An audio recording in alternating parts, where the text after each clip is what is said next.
Isa na naman pong buntis ang inabot ng panganganak sa LRT kanina. Bagamat kulang sa buwan ng isilang ang sanggol na babae, ligtas siya at ang kanyang ina sa ospital ngayon. Nakatutok si JP Soriano. Sa October pa raw dapat manganganak ng 7 buwang buntis si Marisa.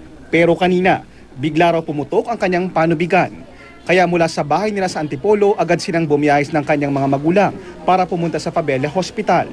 Maselan daw ang kanyang pagbubuntis at wala raw malaking government hospital sa kanilang lugar. Sumakay raw sila sa LRT2 sa Katipunan, pero pagdating ng Legarda Station, sumakita ng husto ang kanyang tiyan at inabutan na ng panganganak pagdating sa Recto Station. Sa may pagdating po sa Recto, di na talaga kinaya. May naka-duty po yata ang doktor. Siya na rin po naglabas ng inunan. Puresa pa lang yung pasahero, tinimbrehan na kami dito na, Dok, merong manganganak sa train. Kaya pumunta na kami dito. Agad nadala si Marisa at ang kanyang baby girl sa Fabella Hospital. Maria Alia o Princess Alia ang pinag-iisipang ipangalan sa baby na nasa neonatal ICU ngayon. Premature o kulang kasi siya sa buwan, pero ligtas na raw ayon sa doktor.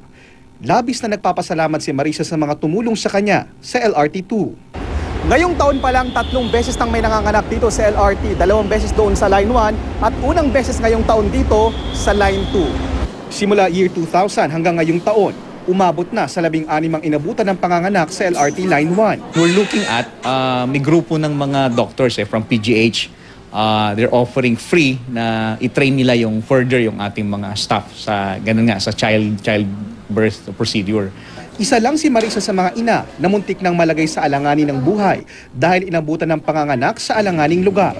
Bagay na minsan ay nauuwi sa maternal deaths o pagkamatay ng ina sa panganganak dahil sa kakulangan ng maraming Pilipino ng access sa primary hospital. Kulang na kulang po kasi tingnan nyo po, Antipolo kami tapos Maynila. Paano po kung wala po kaming nakasakay na mga doktor, midwife, paano po na yung buhay nung iba pa? Payo naman ng mga doktor sa mga nagdadalang tao, regular na magpatingin sa doktor o sa health center. Planuhing mabuti ang panganganak at paghandaan ito. JP Soriano, Nakatutok, 24 Oras.